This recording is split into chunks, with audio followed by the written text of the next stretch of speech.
হাসরের ময়দানটা থরথর করে কেঁপে উঠবে, এমন অবস্থা হবে আমার আল্লাহ রাগান্বিত আওয়াজ দিবেন আর বলবেন লিমানিল মুলকুল ইয়াউম লিল্লাহিল ওয়াহিদিল কাহ্হার। এমন এক অবস্থা হবে হাসরের মাঠের। রহমতের নবী কান্না করেন ওই হাসরের মাঠে। এই পরিস্থিতিতে নবীদের কোনো গুনাহ নাই, তারাও কান্নায় বিভোর হয়ে যাবেন। আদম নবী কাঁদবেন, ও আল্লাহ আবার উপায় কি হবে আজ? মূসা নবী কাঁদবেন, আবার উপায় কি? ঈসা নবী কাঁদবেন, আমার উপায় কি? ইব্রাহিম নবী কাঁদবেন, আমার উপায় কি? ও নরসিংদীর বাবারা, নবীরা যদি কাঁদেন তোমার আমার কি উপায় হবে? ওরে তোমার আমার তো কোনো আমল নাই, নামাজ নাই, রোজা নাই, তেলাওয়াত নাই, জিকির নাই। যতটুকু নামাজ পড়ি সে নামাজের ভেতরে খুশু খুজু নাই। ওরে আমি যদি এই অবস্থায় আমার মালিকের দরবারে দাঁড়াই, আমার মাওলা আর বরদাস্ত করবেন না। আমার আল্লাহ আবার রাগান্বিত হয়ে বলবেন ওয়ামতাজুল ইয়াউমা আইয়ুহাল মুজরিমুন, এ গুনাহগারেরা নেককারদের থেকে আলাদা হইয়া যা। আজকে আমি নেককারদেরকে আরশে আজিমের নিচে ছায়া দিয়া বসাবো। আমি ওদেরকে জান্নাতের মেহমান খানায় নিয়ে যাব। আর যারা গুনাহগার বেনামাজির দল, আমি আল্লাহ পাক তোদের বাম হাতে আমলনামা দিয়া জাহান্নামের দিকে পাঠাবো। আমার আল্লাহ পাক যাদের বাম হাতে আমলনামা দিবেন এদের হালাত এমন হবে, আল্লাহ বলবে ওদের বাম হাতটা সোজা ভাবে হবে না, বুকের মাঝে ছিদ্র করে ফেল। ছিদ্র করিয়া বাম হাতটা ঢুকাইয়া পিঠের থেকে বের করে দাও। পিঠের থেকে বের করিয়া পিছনের হাতে যখন আমলনামা দিবেন আল্লাহ বলবেন ইকরা কিতাবাকা কাফা বিনাফসিকাল ইয়াউমা আলাইকা হাসিবা। ও আল্লাহর বান্দারা, আজকে আমার এত সম্মান, দুইটা চক্ষু বন্ধ করে ফিকির করো রে বাবা। আজকে আমার ডানে কত মোহাব্বতের মানুষ, বামে সামনে পেছনে অভাব নাই। কিন্তু বাবা একদিন তো আমার এই সব সারিয়া বিদায় হয়ে যেতে হবে। আজরাইল যেদিন আমার মাওলার অর্ডারে এসে হাজির হয়ে যাবে, আমার গায়ের জামাটা প্লেট দিয়া কেটে কেটে রেখে দিবে। আমার হাতের ঘড়ি আর একজনের হাতে চলে যাবে রে বাবা। আমার আপন বন্ধুটা মোবাইল নাম্বারটা কেটে ফেলবে। আমার আপন জনেরা কাঁদবে আর বাবা বলবে তাড়াতাড়ি কাফন কিনে নিয়ে আসো। ইমাম সাহেবকে বলবে জানাজা না দিয়া যাইও না, আমার সন্তান দুনিয়াতে বাঁচিয়া নাই। ও আমার কলিজার যুবক বাবারা, দুনিয়াতে তো রং তামাশার পেছনে কম ঘুরলা না, মনের মতো পার্কে দৌড়াইলাম, মনের আশা পূরণ করিয়া সারা রাত মোবাইলে গুনাহ করলা। ওরে বাবা, তুমি সারাটা জীবন দাড়ি কাটলা, নামাজ ছাড়লা, একবারও চিন্তা করলা না কোন দিন আজরাইল এসে ধরিয়া বসে। ওরে আজরাইল এসে যদি হাজির হয়, মা কান্না করেও ধরে রাখতে পারবে না, বাবায়া ধরে রাখতে পারবে না। রুহুটা যখন নিয়ে যাবে মাও কাঁদবে আমারে, আর মা বলে ডাক দেওয়ার কেউ নাই। বাবাও কাঁদবে আমাকে, বাবা বলে ডাক দেওয়ার কেউ নাই। ওরে কেউ কাঁদবে আর বলবে বাড়ির পেছনে তাড়াতাড়ি বাঁশবাগানে কবর খনন কর। কেউ বলবে তাড়াতাড়ি গরম পানি কর, মশারি টানা, জীবনের শেষ গোসল দেওয়া হবে। ওরে তোমার আমার লাশটা ঘর থেকে টেনে টেনে নামাইয়া গোসল দিয়া সাদা কাফনের প্যাকেট বানাইয়া যখন জানাজার খাটে উঠাবে, জানাজার ময়দানে নিবে, জানালা দিয়া মা কান্না করবে আর বলবে আমার বাবারে কই নাও, আমার বাবারে কোথায় নাও। মতো একটু চেহারাটা দেখাও। শেষবারে আমার বাবার চেহারাটা দেখি। ও যুবক বাবা, একবার মা দেখবে, আর দেখা হবে নাই, শেষ। এবার জানাজা পড়াইয়া কবরের দিকে রওয়ানা। কই মা, কই বাবা, কই বন্ধু, কই আমার আপনজন, কেউ নাই। ওই কবরে রাখিয়া পাড়াইয়া পাড়াইয়া মাটি দিয়া যখন সবাই বিদায় হবে, দুইজন ফেরেশতা প্রশ্ন করার জন্য কবরে চলে আসবে। আমার বান্দা যখন নামাজ না নিয়া গুনাহগার হইয়া কবরের বিছানায় যাবে, তখন বান্দা একটা জবাবও দিতে পারবে না। নবী বলেন, তখন ওই গুনাহগার বেনামাজিরা ওরা শুধু আফসুস করবে আর বলবে, হা হা লা আদরি, আফসুস, আমি কিছুই জানি না, কিছুই জানি না। আমার মাওলা তখন রাগ হইয়া কুদরতের আওয়াজ দিয়া বলবে, কবরের ফেরেশতা, এই নাফরমানের দুনিয়াতে আমি কত আদর করেছি। আমার দেওয়া সূর্যের আলো, চাঁদের আলো, পানি বাতাস সব নেয়ামত দিলাম। আমার দেওয়া সব নেয়ামত খাইয়া নামাজ পড়ে নাই, রোজা রাখে নাই, তেলাওয়াত করে নাই, পর্দা করে নাই, আলেম ওলামার কথাও মানে নাই, বিরোধিতা করত। এখন আর ছাড় দেওয়া যাবে না, সুযোগ দেওয়া যাবে না। আল্লাহ বলবে, ফেরেশতা, কবরের সাথে জাহান্নামের সাথে রাস্তা করে দাও। জাহান্নামের আগুন কবরটা ভরিয়া যাবে। কবরের ভেতরে সাপ। আমার আল্লাহ কুদরতের আওয়াজ দিয়া রাগ হয়ে বলবেন, কবরের মাটি, এই নাফরমানকে দুই দিক থেকে জোরে জোরে চাপ দাও। এত জোরে চাপ দিবে পাজরের হাড়গুলো চুরমার হয়ে যাবে। ওরে কবরের চিন্তায় রসুলের সাহাবী ওসমান রাদিয়াল্লাহু আনহু কান্না করলেন আজীবন। আবু বকরের কান্না, ওমরের কান্না, অথচ তাদের কত সুন্দর ইখলাস, তাকওয়া, আমল। আপনার আমার তাকওয়া নাই, ইখলাস নাই, আমল নাই, কান্না নাই। আল্লাহর আদালতে এই অবস্থায় গেলে কি উপায়? ونشهد أن لا إله إلا الله وحده لا شريك له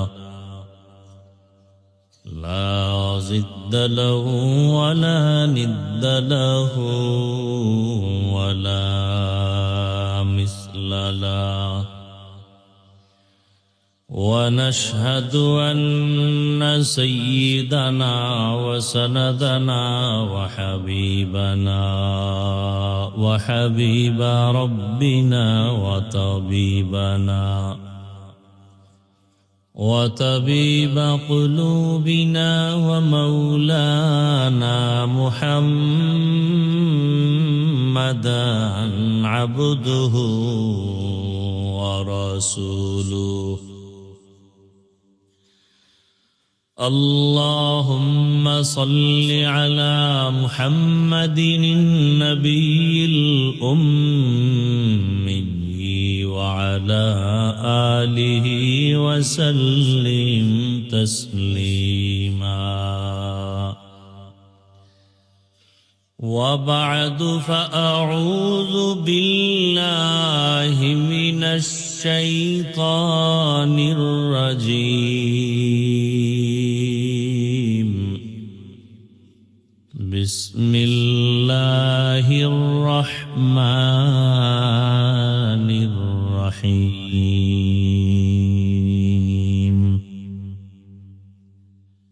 يا أيها الذين آمنوا اتقوا الله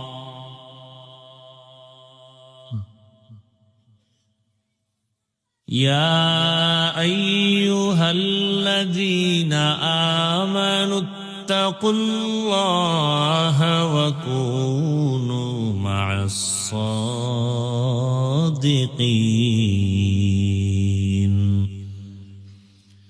وقال النبي صلى الله عليه وآله وسلم من تشبه بقوم فهو منهم صدق الله مولانا العظيم وصدق رسوله النبي الأمي الكريم ونحن على ذلك من الشاهدين والشاكرين والذاكرين والحمد لله رب العالمين سبحانك لا علم لنا إلا ما علمتنا إنك أنت العليم الحكيم رب اشرح لي صدري ويسر لي أمري واحلل عقدة من لساني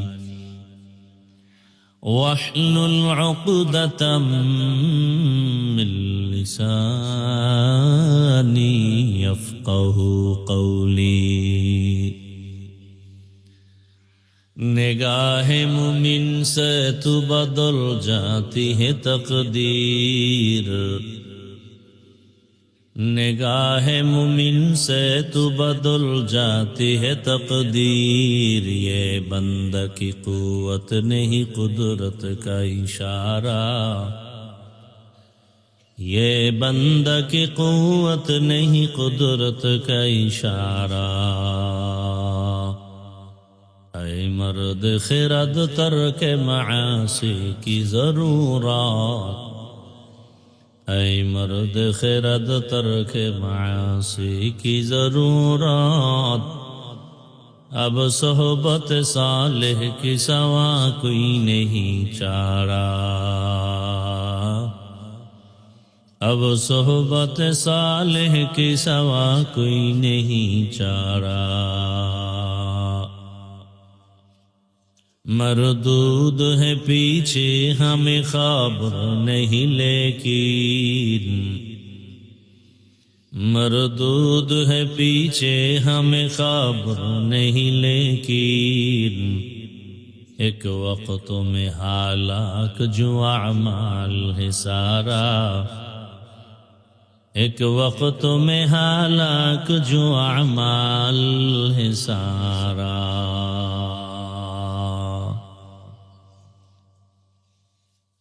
নরসিংদী জেলার প্রাণকেন্দ্রে আয়োজিত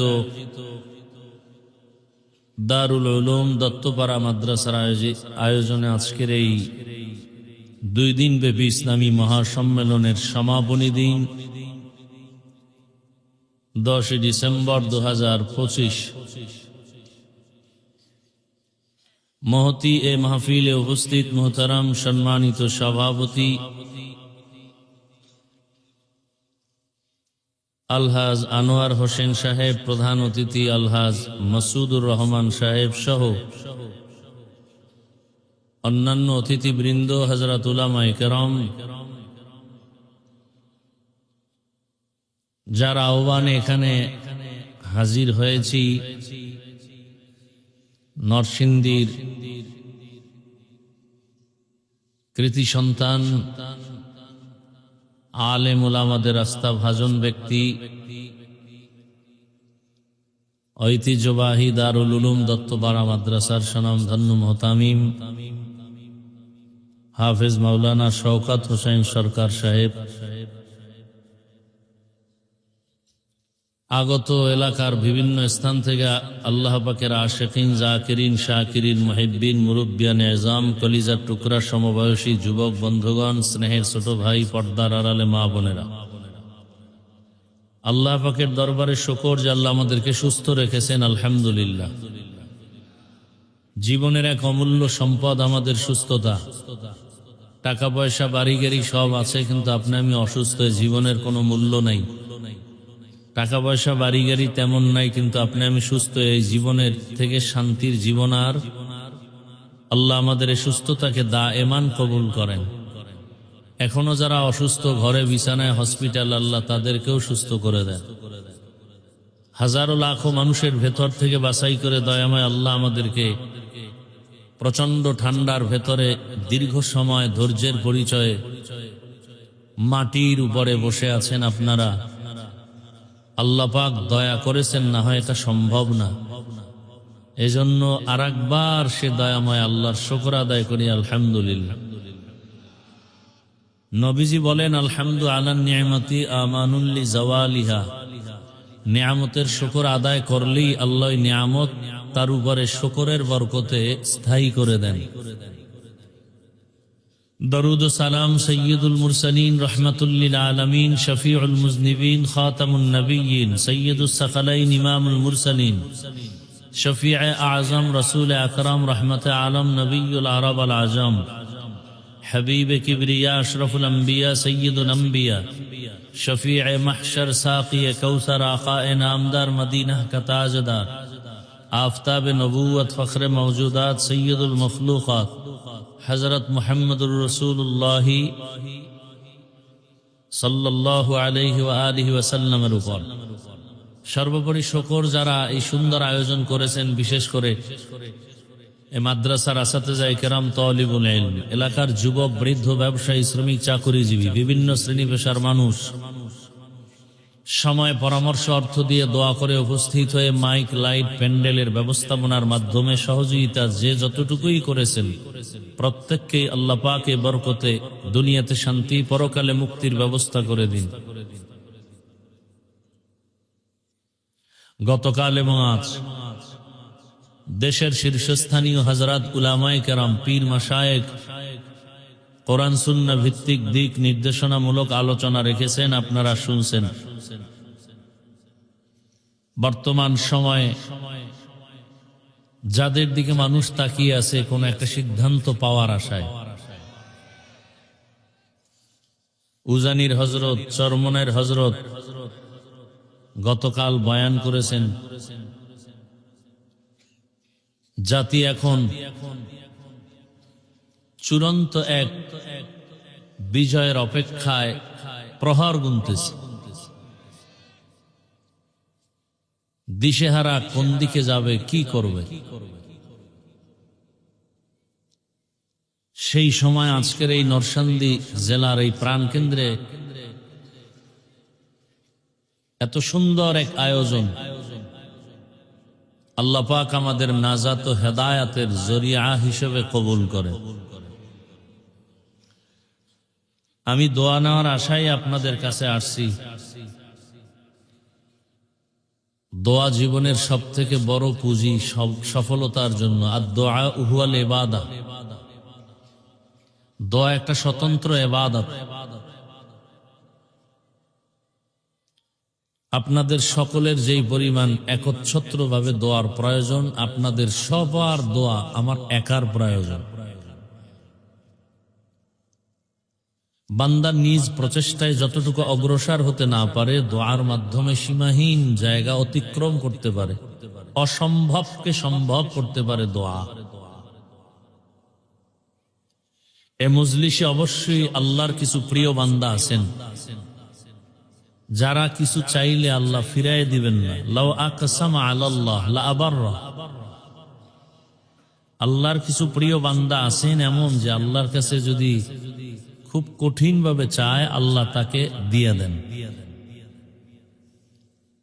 আর আল্লাহর কাছে চাইলে আল্লাহ দিবেন না তো কাকে দিবেন? আল্লাহর কাছে প্রিয় তো মানুষ, আল্লাহর কাছে আর কোনো প্রাণী প্রিয় নাই। আবার এই মানুষের মধ্যে যারা আল্লাহর গোলামি করে, এরাই তো সব থেকে দামি, সব থেকে প্রিয়। এজন্যই তো রহমতের নবী কার কাছে চাইতেন? নবী বলেন, ইজা সাআলতা ফাসআলিল্লাহ ওয়া ইজা ইসতাআনতা ফাসতাইন বিল্লাহ। চাও তো আল্লাহর কাছে চাও, প্রশ্ন করো তো আল্লাহকে করো। দুনিয়াওয়ালার কাছে চাইলে পাওয়া যাবে না, কারণ সব অভাবী, ফকির। আল্লাহ তো ফকির না, চূড়ান্ত ধনী। বলে কেমন ধনী? বলে প্রশংসিত ধনী। আমরা আল্লাহর কাছে হেদায়াত চাই। আল্লাহ আমাদের সব ভাইকে হেদায়াতের দৌলত দান করেন। পাশাপাশি কিছু আলোচনা রাখার জন্য রাতের গভীর, এখন বিদায়ের সময়, বাড়িতে যাবে সবাই, আর সেই সময় মাত্র শুরু।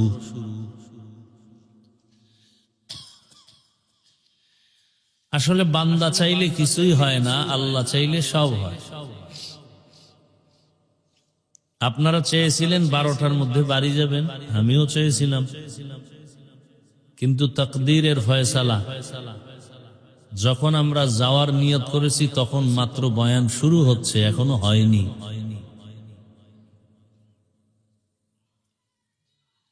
তবে বয়ানটা হওয়া, ওয়াজ যে হয়, ওয়াজ, আমি শুরু করার আগে ভূমিকায় আর 2 মিনিট কথা বলবো প্যান্ডেলকে ঠিক রাখার জন্য। একটা হলো ওয়াজ। ওয়াজ হওয়ার জন্য 2 পুঁজি লাগে। ওই 2 পুঁজি না থাকলে ওয়াজ হয় না, আওয়াজ হয়। বলে আওয়াজ আর ওয়াজ বুঝবো কি করে? বলে আওয়াজে মানুষের শরীর গরম হবে, আর ওয়াজে মানুষের কলব গরম হয়ে যাবে। বড় কঠিন জিনিস, অনেক কিছু বুঝতে হয়, বুঝানো যায় না। আমরা তো কলবই চিনি না। একজনে বলে কলব নাকি কপালে।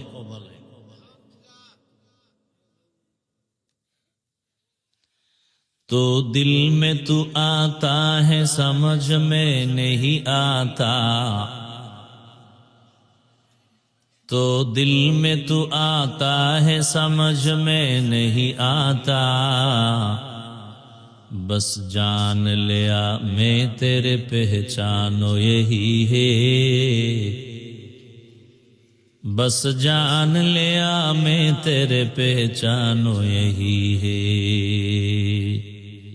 আমিও অনেক অসুস্থ, মনে চায় বয়ান করতে, কিন্তু শরীর দিতেছে না। পাওয়ারি ঔষধ খেয়ে আসলাম, 1 সপ্তাহ বিছানায় ছিলাম, একটা প্রোগ্রামেও যেতে পারিনি। অনেকে জানেন, আপনাদের দোয়া আবার আল্লাহ সুস্থ করে, পরিপূর্ণ না, খুবই অসুস্থ, যেটা বলাটাকে নিজের কাছে খুব ভয় লাগে। কারণ অনেকে স্টেজ উঠে অসুস্থতা প্রকাশ করাটা অনেক সময় অহংকারী মনে হয়। আসলে অসুস্থ, আমার খুব কষ্ট হইতেছে কথা বলতে। তারপরও আশা করি আপনারা দোয়া করলে কিছু বলার সুযোগ কে দিবেন? আল্লাহ দিবেন। তো ওয়াজ হওয়ার জন্য কয় পুঁজি লাগবে ভাই? 2 পুঁজি। ডাইরেক্ট আল্লাহর রহমত, আর দ্বিতীয় হলো উপস্থিত শ্রোতাদের কলিজা ভাঙ্গা মুহাব্বত। আর ওয়াজ যখন শুরু হবে তখন কলব গরম হবে, আর কলব ওয়ালারা স্থির থাকবে না, অস্থির হয়ে যাবে। কি হয়ে যাবে? দলিল, ইন্নামাল মুমিনুনা আল্লাযীনা ইযা যুকিরাল্লাহু ওয়াজিলাত কুলুবুহুম ওয়া ইযা তুলিয়াত আলাইহিম আয়াতুহু যাদাতুহুম ঈমানা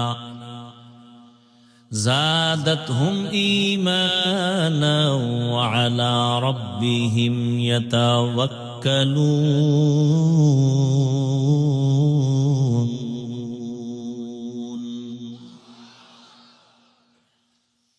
কলব কি হয়ে যাবে?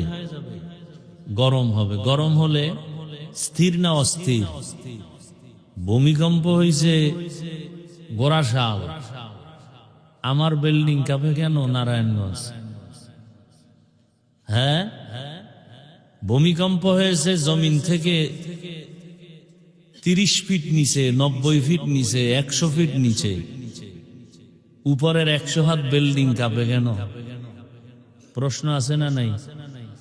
জবাবও আছে না নাই? এতগুলো মানুষ উজানির মাঠে বয়ান শুনে, চরমনাই বয়ান শুনে, নরসিংদী বয়ান শুনে, এই এত বয়ান করতে দিবা না রে ভাই। মরাডারে মারো কেন, লড়ে কেন? বয়ান করতে দিবা না যে কাহিনী শুরু করছে। নিজেকে কন্ট্রোল করা অনেক দাম। আওয়াজ না দিয়া দিল থেকে কান্না করা, এটা হলো বড় দামি। দিল থেকে কান্না, চোখে পানি,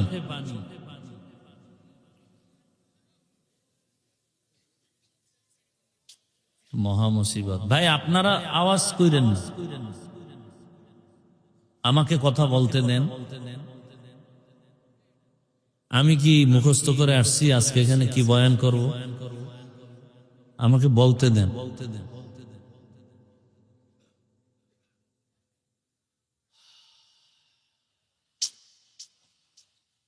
কন্ট্রোল করার চেষ্টা করি। ভূমিকম্প হইতেছে, বিল্ডিং থেকে দৌড়ায় বাঁচার জন্য। নারীও দৌড়ায়, পুরুষও দৌড়ায়, বাচ্চার খবর নেই। আওয়াজ দিবেন না, ঠান্ডা মাথায় কথা শুনবেন। আমি বুঝাইতে আসছি, এখানে কলবের বয়ান হবে, অতএব জবান বন্ধ থাকবে, কলবে আওয়াজ হবে, জবানে আওয়াজ হবে না। আওয়াজ লাগলে তখন বলবো, তখন দিবেন, তাও স্বাভাবিক। আওয়াজেরও কিছু কথা আছে, একটু ঢুকে লই। কারণ দেশের যে পরিস্থিতি, এখন আর চুপ থাকার সময় নেই। দায়িত্ব চেয়ে নেওয়া উচিত না, কিন্তু খুনি ধর্ষকরা যখন উল্টাপাল্টা করবে, তখন আমানতদার চরিত্রবানরা সেখান থেকে দায়িত্ব চেয়ে নেওয়াই শরীয়ত। দেশটাকে নাপাক করে ফেলতেছে, এখান থেকে উদ্ধার করতে পারে একমাত্র ইসলাম। আল্লাহ আমাদের হেদায়াত দান করেন। ভূমিকম্প হয় কোথায়? মাটির নিচে, তাও আবার নরসিংদী। নারায়ণগঞ্জের বিল্ডিং কাঁপে কেন? ভূমিকম্প হয় মাটির অনেক নিচে, উপরে কাঁপে কেন? এই প্রশ্নের যেই জবাব, বয়ান হচ্ছে কলবের মধ্যে শরীর লাফায় কেন, কাঁপে কেন, আওয়াজ হয় কেন, এই প্রশ্নের সেই একই জবাব। বুঝার চেষ্টাও করি না, বুঝাবারও চেষ্টা করি না, বুঝারও চেষ্টা করি না, বিরোধিতা করার অপচেষ্টা করি। কম্পন হবে কলবে, আর সে জালজালার কম্পনের রিয়াকশনটা চলে আসবে বডির ভেতরে। বড় কঠিন হালাত। আগুন জ্বলবে আর গরম হবে না, এটা হতে পারে না। কথা বুঝেন? বাতি জ্বলবে আর অন্ধকার থাকবে, এটা হতে পারে না। ইসলাম কায়েম হবে আর অশান্তি থাকবে, এটা হতে পারে না। জেনা বেবিচার চলবে, চুরি ডাকাতি চলবে, খুন ধর্ষণ চলবে, আর ভূমিকম্প হবে না, এটা হতে পারে না। কলবের ভেতরে জালজালা হবে আর শরীরে কম্পন হবে না, এটা হতে পারে না।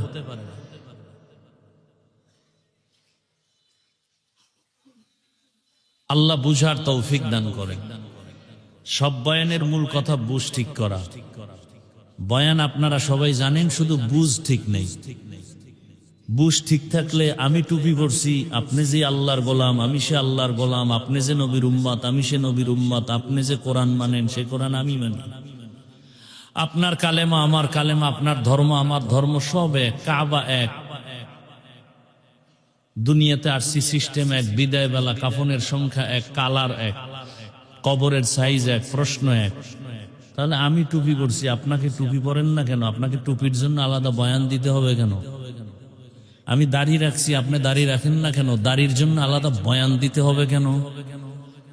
দাড়ি কামানো যে গুণ, এটা কে না জানে? এখানে জানে। আপনি দাড়ি রাখেন না, বরং আলাদা আপনাকে দাড়ির ফজিলতের বয়ান দিতে হয় কেন?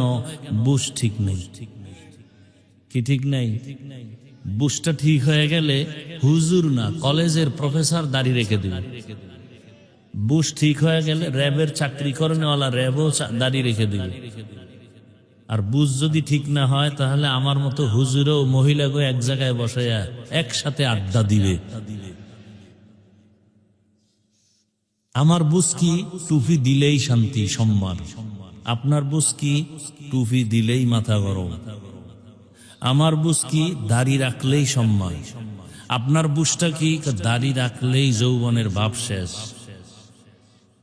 অথচ দাড়ি কাটলে এই মোবাইলে আকাম করো, ভালো করার কিছু কাজ আছে না? এই দাড়ি কাটলে শরীরের কি কি ক্ষতি হয়, চিকিৎসা বিজ্ঞানীরা কি বলছে এটা তো মানবা। হুজুর গোটা না মানলেও তুমগো জাহান্নামে যাওয়া লাগবে না, জান্নাত রিজার্ভ হয়ে যাবে। কিন্তু চিকিৎসা বিজ্ঞানী যারা, এদের কথা তো তুমি অমান্য করলে তুমি মানুষ থাকবা না। চিকিৎসা বিজ্ঞানীরা কি বলে, রিসার্চ করছে দাড়ি কাটলে কি হয়। পরকালের ভিডা তো ভিন্ন। নগদ শাস্তি কি, চোখের পাওয়ার কমে যাবে। নগদ শাস্তি কি, যৌবন দৌড় দিবে। দাড়ি কামানো বাড়ছে, যৌবনও দৌড় দিছে। হার্বাল কোম্পানি ওপেন চ্যালেঞ্জও দেওয়া শুরু করছে। এগুলো কি মাঠে বলার কথা? লজ্জা ফেলায় বলতেছি, এই বেহায়া মানুষগুলোকে বুঝাবার জন্য। এরপরও তো লজ্জা হয় না। আল্লাহ হেদায়াত দান করুন। আরো বলবো, এটি সাইরে দিছি। দাড়ি কামানো যেই গুনাহ, দাড়ি ছোট করে রাখা একই গুনাহ। আরো মারাত্মক অপরাধ হলো একজনারও মোনাজাত কখনোই কবুল হবে না, কবুল হবে না, কোনো মোনাজাত কবুল হবে না যতদিন পর্যন্ত দাড়ি রাখার জন্য নিয়ত না করবে। আরো বলবো, যারা দাড়ি কাটে আর ছাটে দোনো দলের 24 ঘন্টার সেকেন্ডে সেকেন্ডে সেকেন্ডে সেকেন্ডে সেকেন্ডে সেকেন্ডে অল টাইম কবিরা গুনাহ, কবিরা গুনাহ, কবিরা গুনাহ। ও ঘুমায় থাকলেও গুনাহ লেখা বন্ধ নেই।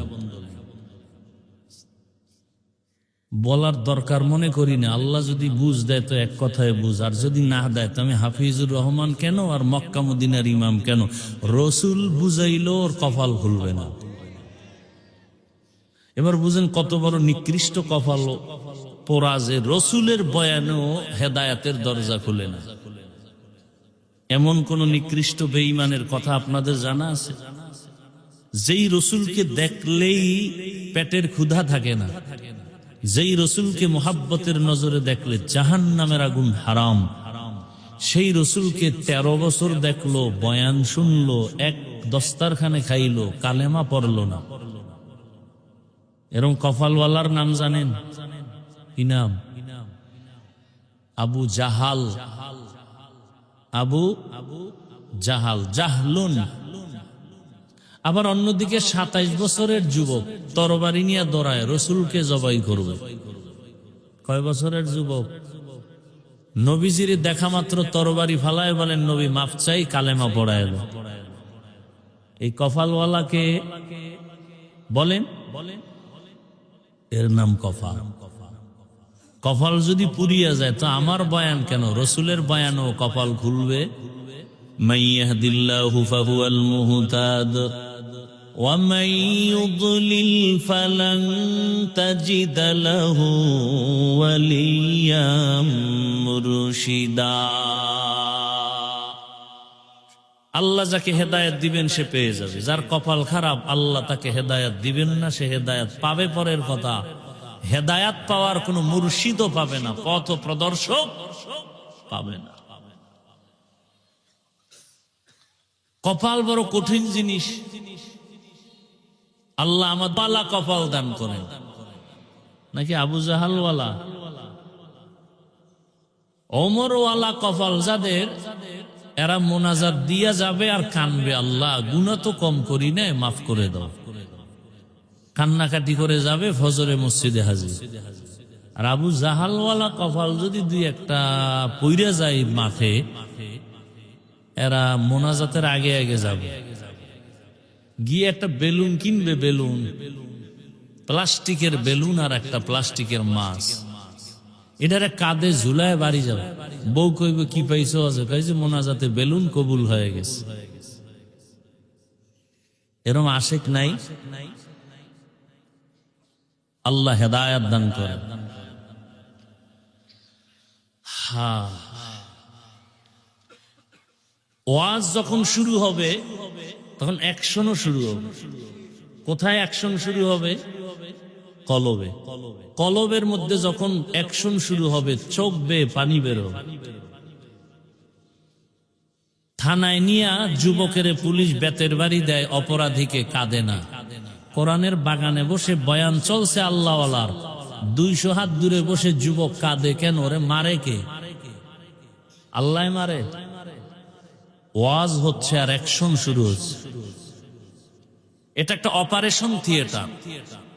দুনিয়ার হসপিটালে অপারেশন হয় বডির, আর কোরআনের বাগানে অপারেশন হয় কলবের, রুহের।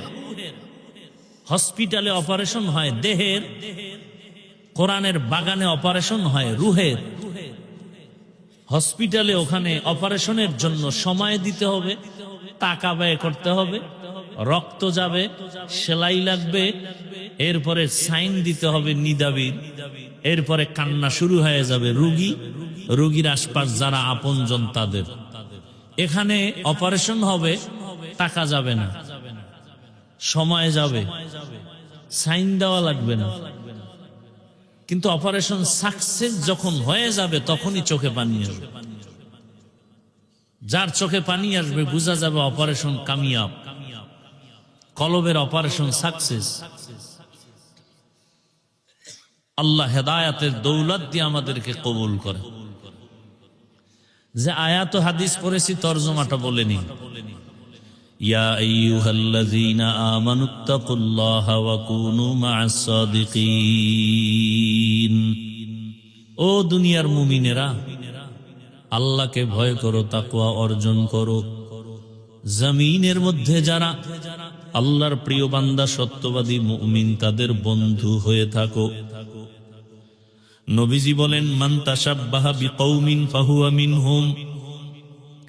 যে ব্যক্তি যেই দলের সাথে চলাফেরা, মোহাব্বত, ভালোবাসা, উঠা বসা করবে, কিয়ামতের দিন তার সাথে তার হাসর হবে। আয়াত ও হাদিসের তরজমা শেষ, খুব খেয়াল করবেন। হাদিসের উপরে কয়েক মিনিট কথা। নবীজি বলেন, মান তাশাব্বাহা বিকৌমিন ফাহুয়া মিনহুম। যার সাথে উঠা বসা, ভালোবাসা, মোহাব্বত, কিয়ামতে তার সাথেই উঠা হবে। এটাকে আমরা বাংলায় কেমনে বলি? যার সাথে যার মোহাব্বত তার সাথে তার। যাদের চলাফেরা, উঠা বসা আব্রাহাম লিঙ্কনের গণতন্ত্রের সাথে আছে না নাই? বলে গণতন্ত্রের জন্য আমরা জীবন দিতে প্রস্তুত, গণতন্ত্র রক্ষায় আমরা জীবন দিব।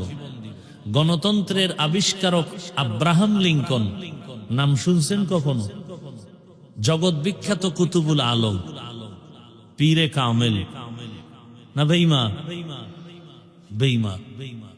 যারা এই গণতন্ত্রের পেছনে উঠা বসা, ভালোবাসা, মোহাব্বত, কিয়ামতের দিন আব্রাহাম লিঙ্কনের সাথে তার হাসর হবে।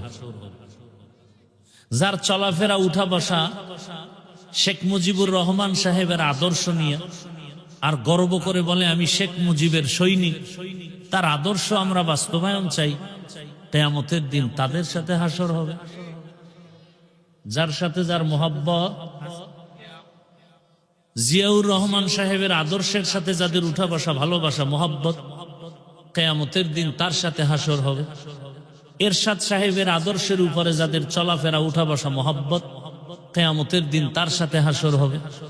লেনিনের, কালমার্সের, মাওসেতুনের আদর্শের সাথে যাদের সম্পর্ক, উঠা বসা, মোহাব্বত, কিয়ামতের দিন তার সাথে তার হাসর হবে। কি যুবক, ঘুমাও, তোমার চুলগুলো এমন কেন? বলে আমি ক্রিকেটারের মোহব্বতে উঠি আর বসি। কিয়ামতের দিন তোমার ক্রিকেটারের সাথে হাসর হবে। আর যেই লোকটা টুপি পরে দাঁড়িয়ে রাখছে, ব্যাপার কি? আমি মদিনার আশেক, আমি ইসলাম চাই, আমি মা বাপ থাক না থাক আফসোস না, আমার ইসলাম ঠিক থাকতে হবে। কিয়ামতের দিন ইসলামের ধারক বাহক রসুল, সাহাবা, উলামাদের সাথে হাসর হবে। সন্দেহ? আল্লাহ বুঝার তৌফিক দান করে। একটু রাজনীতি করতেছি না কেন? সমস্যা কি? আল্লাহর কোরআনে থাকলে করি, না থাকলে করব না। আমি কোন ব্যক্তির রাজনীতি করব না। আল্লাহর কোরআনে থাকলে করি। কি? হ্যাঁ, এখানে একটু প্রশ্ন অনেকের আছে যে পরিবারের যত নীতি, সমাধানমূলক, অর্থনীতি, পৌরনীতি, সব বিষয় সমাধান আল্লাহ কোরআনে দিছেন না দেন নাই? তবে আল্লাহ বেশি ব্যস্ত ছিলেন তো, সেই কারণে রাষ্ট্রের নীতি দিতে ভুলে গেছিলেন। হ্যাঁ, তো অনেকে বলেন যে রাজনীতির সাথে ধর্মকে টানবেন না, বলে না, বলে না, রাজনীতির সাথে ধর্মকে মিলাবেন না, টানবেন না। আরে ভাই, আমাদের ধর্ম ইসলাম আর রাজনীতি আলাদা ছিল কবে? হ্যাঁ, বরং আমাদের ইসলাম যা, রাষ্ট্রনীতিটা, ইসলাম ছাড়া আমাদের কোনো নীতি নেই। সমাজনীতি, পরিবার নীতি, সব নীতি, সব ইসলামের নীতি। কথা বলেন না কেন? একেবারে একটার সাথে আর একটা লাগানো। বলে কেমন? বলে সূর্যের সাথে আলোটা যেমন লাগানো, ফুলের সাথে ঘ্রাণটা যেমন লাগানো, আমাদের পরিবার নীতির সাথে ইসলাম লাগানো, অর্থনীতির সাথে ইসলাম লাগানো। অর্থনীতি মানে ইসলাম। কি বলেন? রাজনীতির সাথে ইসলাম লাগানো। যদি মনে করেন না ফুল থেকে ঘ্রাণ আলাদা হলে ওই ফুল যেমন ফুল থাকে না, ঠিক আমাদের রাষ্ট্রনীতি রাজনীতির থেকে ইসলামকে আলাদা করলে এটা রাজনীতি থাকে না, দুর্নীতি হয়ে যায়। মানুষের জীবনের কল্যাণের একমাত্র নীতি ইসলামের নীতি। কমপ্লিট নাকি দুর্বল? আমি দুর্বল ইসলাম মানি না, দুর্বল কোরআন মানি না। আপনারা মানলে মানতে পারেন। আমি এমন কোরআন মানি, এমন ইসলাম মানি যেটা পারফেক্ট এবং পাওয়ারফুল, যেটা আসা মাত্র পরিবারে শান্তি, ব্যক্তিতে শান্তি, সমাজে শান্তি, ব্যবসায় শান্তি, অর্থনীতিতে শান্তি। এক কথায় শান্তির একমাত্র ঠিকানার নাম ইসলাম। মানেন আর না মানেন, তবে লিখে রাখেন, যতদিন পর্যন্ত জমিন ইসলাম কায়েম হবে না, ততদিন পর্যন্ত জমিনে চাপাবাজের আওয়াজ হবে, শান্তি কপালে আসবে না। সম্ভব না, কোনোভাবেই সম্ভব না। ইসলাম মানতে সমস্যাটা কি আপনাদের বলেন? নামাজের ইমামতি মানছেন না আলেমরে? কি ইমানের পরেই নামাজ? একজন আলেমের পিছনে নামাজ পড়তে বাধা। বিবাহের সময় ইমাম মানছেন কারে? আলেম। বাধা সেখানে বাধা নাই, সংসদে আলেম গেলে বাধা কেন? রাষ্ট্রের ইমাম মানতে আলেমকে ইমাম মানতে বাধা কেন? হ্যাঁ, আলেমরা পারবে না কিছু না? আপনারা কি পারছেন? আপনারা কি পারছেন? বাবার সামনে মেয়েকে উলঙ্গ করে ধর্ষণ করতে পেরেছেন। স্বামীর সামনে তার স্ত্রীকে উলঙ্গ করে ধর্ষণ করতে পেরেছেন। আপনারা কি পেরেছেন? ব্যবসায়ীর দোকানে লুটপাট করতে পেরেছেন। কোনদিন এটা আলেমের দ্বারা সম্ভব? কোনদিন সম্ভব না, কল্পনাই করা যায় না। বরং ইসলাম আসলে এই পুরা বাংলাদেশ হবে বেহেশতের বাগান। হিন্দু শান্তিতে থাকবে, খ্রিস্টান শান্তিতে থাকবে, ইহুদি শান্তিতে থাকবে, সমস্ত গরিবরা হবে ধনী। বাংলাদেশে একটা গরিব থাকবে না, জাকাত নেওয়ার টাকা খাওয়ার লোক থাকবে না, সব ধনী হয়ে যাবে। আগামীকাল সকালবেলা পূর্ব দিক থেকে সূর্য উঠার মধ্যে যেমন সন্দেহ নাই, ইসলাম কায়েম হলে সব গরিবরা ধনী হবে, এ কথায় কোনো সন্দেহ নাই। যে সন্দেহ করবে সে বেঈমান। ইসলামের অর্থনীতি গরিবের জন্য। সমস্যা হলো বিড়িখোরেরা ভাবে আছে ইসলাম আসলাম গো, বিড়িখোরের উপায় কি? শাহ আতাউল্লাহ বুখারী রহমাতুল্লাহ আলাইহি বয়ান করতেছেন জান্নাতের বয়ান। মা তাশতাহি আনফুসুকুম, কি জান্নাত আল্লাহ দিবেন, সেখানে ঢুকবা, যা চাইবা তাই পাইবা। একজনে কয় বিড়ি বামুনি। যেমন প্রশ্ন তেমন জবাব। হুজুর কয় বিড়ি পাইলেও পাইতে পারো, তবে আগুন আনতে গেলে তো জাহান্নামে যেতে হবে। আর জাহান্নামে যখন বিড়ি ধরাইতে যাবি, তখন টের পাবি কত ধানে কত চা। আচ্ছা বলেন তো, এই প্যান্ডেলে কোনো বিড়িখোর সম্মানিত ব্যক্তি আছে না নেই? এখানে আসার পরে কয়টা বিড়ি টানছেন? কেন কেউ মাইকে বলছে বিড়ি টানলে ফিডামু? টানে না কেন? হ্যাঁ, বাংলাদেশে ইসলাম আসলে তো পুরা দেশটা এরকম পরিবেশ হবে, বিড়িখোর নিজের থেকে বলবে যে বিড়ি টানা যাবে না, মদখোর নিজের থেকে বলবে না এই পরিবেশে মদ পান করা যাবে না। ইসলাম এটাকে দেখেন, এই যে সারা এত রাত প্রচন্ড শীত, এরপর আপনারা বসে আছেন পৃথিবীর 3rd ক্লাসের বিছানার মধ্যে, কোয়ালিটিহীন ব্যবস্থাপনায়। এটা কোয়ালিটি না। আপনাদের কোনো টাকাওয়ালা যদি মানুষগুলোকে বসাতে চাইতেন তা আপনাদেরকে ফ্রি গাড়ি দিতেন, ফ্রি গাড়ি দিয়ে আনতো, তাও কিন্তু এই বেহেশতি মানুষ আসতো না, সব গাঞ্জাখোরেরা এসে বসে থাকতো। এরপরে বসার জন্য ভিআইপি ব্যবস্থা, ভিআইপি চেয়ার, নন ভিআইপি পেছনে, এরপরে নাস্তা, যদি নাস্তা দেরি তো চেয়ারের বাড়ি, এরপরে আবার যদি বাইরে বাইরে শুরু হয়ে যায় আবার একজনে ভিডিও করে দেখায়, দেখেন তো আমরা নিজেদের দলওয়ালারা কত বড় বেয়াদ্দব, নিজেদের অপকর্ম আবার দেখায়। আপনাদের ফ্রি গাড়ি দিছে, বসার স্থান ভিআইপি, পৃথিবীতে এর থেকে নরমাল কোন বিছানা হতে পারে? অনেকে ঘাসের উপরে মাটির উপরে বসছেন। নাস্তা কতবার দেওয়া হয়েছে? দেওয়া হবে? হবে না? বড় কঠিন বিষয়। নাস্তাও দেওয়া হবে না। হ্যাঁ, আচ্ছা, এতগুলো মানুষকে নিয়ন্ত্রণের জন্য ওই সাহেবের পুলিশ লাগতো না? পাওয়ার থাকলে র্যাব, আরো হেডম থাকলে আর্মি, আরো হেডম থাকলে বিডিআর, আরেকটু হেডম থাকলে কুত্তা। কারণ মানুষের উপরে বিশ্বাস নাই, বডিগার্ড বডির উপরে মেরে দিবে। কুকুর বেঈমানি করবে না, নিরাপত্তার জন্য কুকুর বেঈমানি করে নাই আজও পর্যন্ত শুনি নেই। সারা রাত মালিকের জুতার বাড়ি খাইয়া কুকুর মালিকের বাড়ি পাহারা দেয়, কোনোদিন মালিকের ক্ষতি করে না। আর মানুষেরটা খাইয়া বডিগার্ড বডির উপরে ছুরি মারে। এখানে এতগুলো মানুষকে নিয়ন্ত্রণের জন্য কোন প্রশাসন, পুলিশ, কোন আওয়াজ নাই, চুপচাপ সবাই অধীর আগ্রহে বসে আছে। কই গেছে ঘুম, কই খানা, কোনো পেরেশানি নাই, কষ্ট নাই, ঠান্ডার ভেতরে চুপচাপ বসে আছে, চুপচাপ। এটা কেমনে সম্ভব? নগদ প্রমাণ, ইসলাম মানলেই সম্ভব।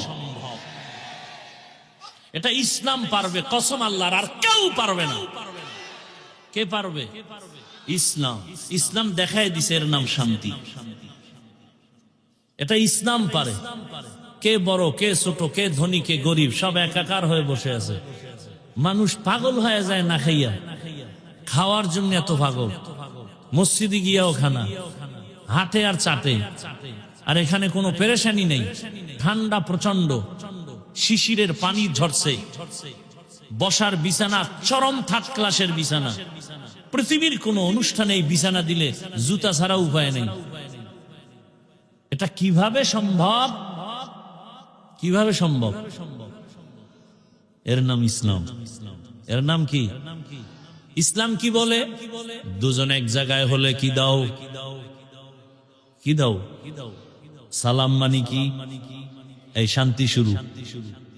শান্তি। ইসলাম বলে বড়রা ছোটদেরকে মায়ার নজরে দেখো, ছোটরা বড়দেরকে সম্মানের নজরে দেখো। মাল্লাম ইয়ারহাম সাগীরানা ওয়া লাম ইউক্কির কাবীরানা ফালাইসা মিন্না। আল্লাহর জাতের কসম, দুনিয়ার সব বড়রা ছোটদেরকে যদি মায়ার নজরে দেখেন, কোনদিন বড়রা ছোটদের উপরে জুলুম করবে না।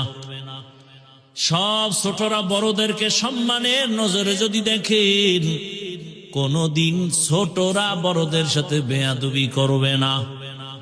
এটা ইসলাম পারে, আর কেউ পারে না। ইসলাম বলে কর্মচারী কাজ করবে, তাড়াতাড়ি ঘাম ঝরার আগে বেতন দাও। কর্মচারীর বেতন যদি আগে দিয়ে দেন, কোনদিন কর্মচারী কাজে ফাঁকি দিবে না। আর যদি বেতন মাইরা খান তাহলে কাজে ফাঁকি দিয়া মোবাইল চালাবে। ইসলাম আসলে সব মানুষ শান্তিতে চলবে। রাত্র 1টার সময় এখান থেকে নারী হেঁটে যাবে, ওর দিকে কেউ চোখ তুলে তাকাতে পারবে না, চোখ তুললে ওর চোখ উপরে ফেলা হবে। এর নাম ইসলাম। চুরি করবে, হাত কাটা হবে। একজনে কয় ইসলাম আসলে উপায় নাই, হাত কাটবে। এদেশে হাত আর থাকবে না। সৌদি আরবে কি হাতওয়ালা মানুষ নেই? আরে ভাই, এক চোরের হাত কাটবে বাইতুল মুকাররমে ঘোষণা দিয়া। এক চোরের হাত কাটলে পুরো দেশ ঠান্ডা হয়ে যাবে। এর নাম ইসলাম। আর কোনদিন মা ধর্ষিতা হবে না, বোন ধর্ষিতা হবে না, শিশু ধর্ষিতা হবে না, হিন্দু নিরাপত্তাহীনতায় ভুগবে না, ব্যবসায়ী চান্দাবাজি ধান্দাবাজির পেরেশানিতে ভুগবে না। কখন এটা হবে? ইসলাম আসলে। কথা ঠিক না? হ্যাঁ, তবে এখানে একটা ফাঁক আছে। ফাঁক কি? আপনি ইসলাম রাজনীতি ইসলামেরটা করেন না, আপনার সাথে কোনো ঝগড়া নাই, খুব খেয়াল করবেন। কিন্তু যদি বলেন আমি ইসলামের রাজনীতি পছন্দ করি না, তাহলে আর আপনার সাথে কোনো আপোষ নেই। এখানে বহু লোক আছে নামাজ ঠিক মতো পড়ে না, কিন্তু সে মুমিন। যদি বলে নামাজ পছন্দ করি না, সাথে সাথে বেঈমান। দাড়ি রাখেন না, আপনি মুমিন, কিন্তু যদি বলেন দাড়ি পছন্দ করি না, বেঈমান। পর্দা করেন না, আপনি মুমিন, আপনাকে বুঝাবো। যদি বলেন পর্দার বিধান পছন্দ করি না, বেঈমান। কথা ঠিক না? ইসলামী রাজনীতি আপনি যদি না করেন, কোনো ঝগড়া নাই। যদি বলেন পছন্দ করি না, আপনার সাথে কোনো আপোষ নাই। সুলাইমান পয়গম্বর গোটা দুনিয়া পরিচালনা করেন নাই, ঘটনা কোরআনে নাই। ইউসুফ নবী মিশরের অর্থমন্ত্রী হয়ে পরিচালনা করেন নাই, ঘটনা কোরআনে নাই। তো কেন বলেন নাই? বলেন কেন? এটা ওয়াজের প্যান্ডেল না রাজনীতির প্যান্ডেল? এখানে দাঁড়ায় যদি রাজনীতির ভোট চাইতে পারে, আমরা কোরআন দিয়া রাষ্ট্রনীতির বয়ান করলে বাধা কেন? শিয়ালের হাতে মুরগি আমানত, শিয়ালের হাতে মুরগি আমানত। আগামী শুক্রবার যদি কোনো খতিব সাহেব নরসিংদী এলাকায় আমার এই কথাগুলো রিপিট করে, আর যদি মনে করে যে হাফিজ সাহেবের মতো একটু পিক আপ নেই, কি হবে বলেন তো? কমিটি বলবে 1 মাসের জন্য অব্যাহতি দিলাম, ছুটি। বলে কারণ? বলে শিয়ালের হাতে মুরগি। শিয়ালের হাতে মুরগি দিলে 2 দিন পরে আমানত পাবেন। 1 দিন পরে শিয়ালের হাতে মুরগি দিলে যা হয়, ধর্মের চাবি, মাদ্রাসার চাবি, মসজিদের চাবি সুদখোর, ঘুষখোর আর খুনি ধর্ষকের হাতে দিলে তো তাই হবে। আল্লাহ হেদায়েত দান করুন। আমি কিন্তু কোন দলের পক্ষে বিপক্ষে বলি না, কারণ আমি কোন দলের দায়িত্বে নাই। আমি যা বয়ান করতেছি টোটাল বয়ান আমার একটা মাঝখানে জিনিস আমি রাখতেছি, আমার কলিজার মূল ইসলাম। আমার জীবনের মূল কি? আমি ইসলামকে ঠিক রেখে কথা বলতেছি। ভুল বুঝবেন না, উল্টা পাল্টা মন্তব্য করবেন না। আমার জীবনের মূল ইসলাম। আমার ইসলাম ঠিক, সব ঠিক। কি বলেন? আচ্ছা, বাবার সাথে তর্ক হয় কিনা সন্তানের? হয়। তার মানে হলো বাবারে কেউ অপমান করলে আমি সেই রাগে কিছু বলবো না। যুবক, একটা ওয়াদা করাতে চাই, খুব খেয়াল করো। তুমি বাবার সাথে তর্ক করেছো, হঠাৎ করে তোমার সামনে তোমার বাবাকে যদি অপমানজনক কথা বলে, তুমি চুপ করে দোয়া ইউনুস পড়বা না প্রতিবাদ করবা? কলারটা ধরে বলবা, এই বেয়াদব! বাবার সাথে তর্ক করি ঠিক, কিন্তু বাবার অপমান করবি, মেনে নিব না।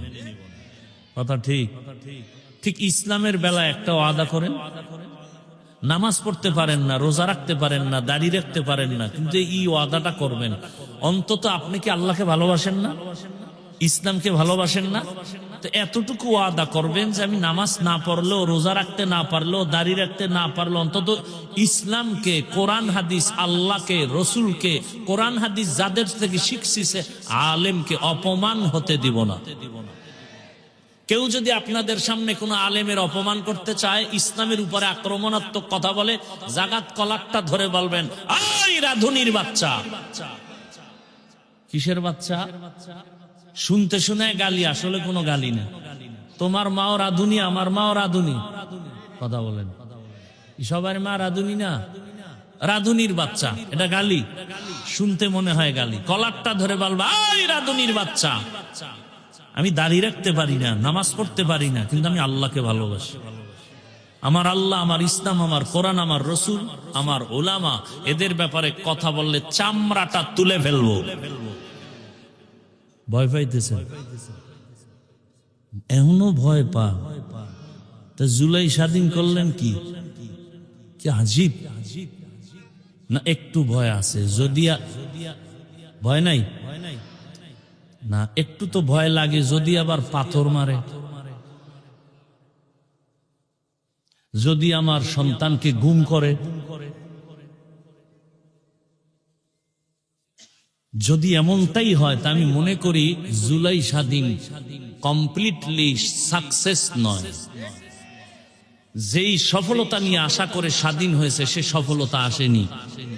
আসছে যদি এসেই থাকে, স্বামীর সামনে স্ত্রীকে ধর্ষণ করা হলো কেন ভোলায়? বাবার সামনে মেয়েকে ধর্ষণ করা হলো কেন বগুড়ায়? বোঝা গেল স্বাধীন কামিয়াব হয়নি। নতুন করে প্রস্তুতি নাও, আর একটা স্বাধীন করতে হবে, চূড়ান্ত সফলতার স্বাধীন। যেই স্বাধীন হলে মা নিরাপদে থাকবে, বোন নিরাপদে থাকবে, স্কুল নিরাপদ, কলেজ নিরাপদ, হিন্দু নিরাপদ, খ্রিস্টান নিরাপদ, ব্যবসায়ী নিরাপদ, চাকরিজীবী নিরাপদ, আলেম নিরাপদ, ছাত্র নিরাপদ। ওই স্বাধীনতার জন্য প্রস্তুতি নাও, আর ওই স্বাধীন হবে চূড়ান্ত সফলতার স্বাধীন। আর ওই স্বাধীন হবে একমাত্র ইসলামের স্বাধীন। কিসের স্বাধীন? আমার কথাগুলো কি উল্টা পাল্টা? ধরায় দাও, এখন কানে ধরে উঠবাস করুন। কোন দলের পক্ষে বিপক্ষে বলেছি? আমার মূল কথার মূল কি? ইসলাম। আমি ইসলামের পক্ষে বলতেছি, আমার রসুলের পক্ষে বলতেছি, আমার আল্লাহর পক্ষে বলতেছি, আমার কোরআনের পক্ষে বলতেছি। আচ্ছা, 20 বছর মাদ্রাসায় পড়ছি। কয় বছর? আরো বেশি পড়া যায়। পড়ছি কত?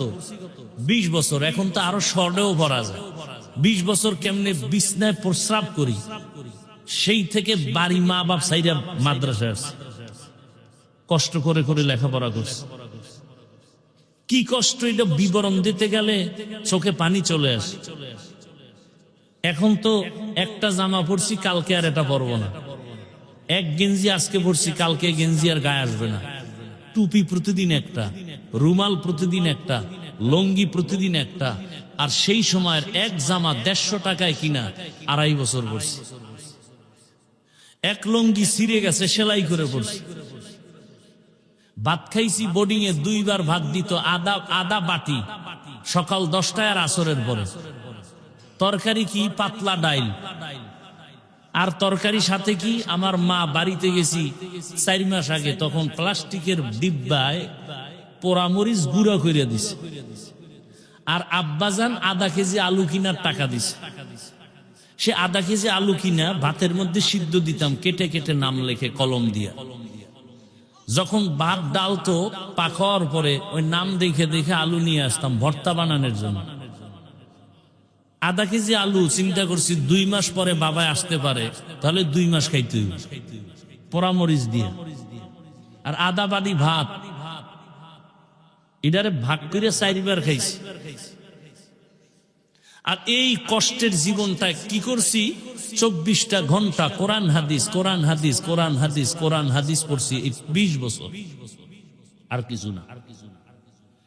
কতটা অক্ষর, কতটা নক্তা আছে, জের আছে, জবর আছে, কোরআনের লফজ কয়টা, কতটা বাক্য আছে, কতটা সূরা আছে, নামাজের আয়াত কয়টা, রোজার আয়াত কয়টা, জিকিরের আয়াত কয়টা, পর্দার আয়াত কয়টা, জাকাতের আয়াত কয়টা, রাষ্ট্রনীতির আয়াত কয়টা, পরিবার নীতির আয়াত কয়টা, অর্থনীতির আয়াত কয়টা, আয়াতের ব্যাখ্যা কি, তাফসির কি, ফতোয়া কি, মাসআলা কি, পড়তে পড়তে পড়তে পড়তে পড়তে পড়তে জীবন শেষের দিকে ময়দানে ওই কথাই বলতেছি।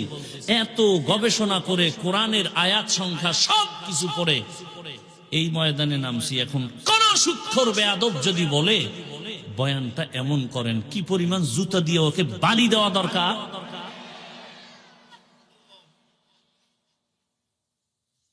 আল্লাহ হেদায়াত দান করেন। তা আলেমকে যখন স্টেজে উল্টাপাল্টা করে, আপনারা মোয়া চা বানার মজা নেন।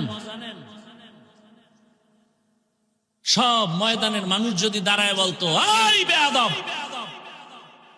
আল্লাহকে চিনছি, কালেমা শিখছি, নামাজ শিখছি আলেম থেকে, অপমান করলি কেন? বিচার না হওয়া পর্যন্ত তোকে এখান থেকে বিদায় করা যাবে না। এক বেয়াদবকে সোজা করতা টোটাল দেশ সোজা হয়ে যেত। ভয় পাইতেছেন, ভয়কে জয় করতে হবে ইসলাম দিয়ে, ভয়কে জয় করতে হবে ইসলাম দিয়ে। আল্লাহ বুঝার তৌফিক দান করে। লঙ্গির ভিতরে গোবর লাগছে, গোবর পাক না নাপাক? এই নাপাক দূর করতে কি লাগবে? পানি। অচেনা পথে ঘুরতে ঘুরতে আধা ঘন্টা পানি নেই, গাছের নিচে বয়ে জিমাইতেছে, আহারে পানি পাই না, উপায় কি? একজনে একা, তুমি পাগল হয়ে গেছো, এত মেহনত করো, তোমার নিজের কাছেই তো স্পেশাল পানি আছে না নাই? কি পানি? প্রস্রাব। ভাই বুদ্ধিটাতে আধা ঘন্টা আগে আসিলি তুই, এই বুদ্ধি সেই সময় দিলে আমার এত ঘাম ছুটানোর দরকার হতো না। উনি প্রস্রাব দিয়ে গোবর ধুইয়া ফেলছে। বলেন তো কত পাক হইছে? হইছে পাক না নাপাক আরো ছড়ায় গেছে? ভালো করে মনে রাখো জাতি, গোবরের নাপাক প্রস্রাব দিয়া ধুইলে যেমন নাপাক আরো ছড়ায়। দুর্নীতিবাজ, চাঁদাবাজ, ধর্ষক, খুনি, চরিত্রহীন লম্পটকে যদি বলো আমারে নরসিংদী এই শহরটাকে পাক বানায় দাও, আরো নাপাক হবে। বুঝেন কিছু? কি বুঝছেন এতক্ষণ আলোচনায়? ভোটের আগের রাতে সেই পচা পায়খানার টাকা খেতেই হবে। ভোটের আগের রাতে টাকা খাবেন না? বলেন কি? সেই রাতেরই তো বরকতের টাকা খাবেন আর ইজ্জত বিক্রি করবেন। এরপরে দেখবেন এক সময় আপনার মাইয়ের উপরে হামলা। কিও? ভোটের আগে না তোর মাইয়ার ইজ্জত কিনে নিছি।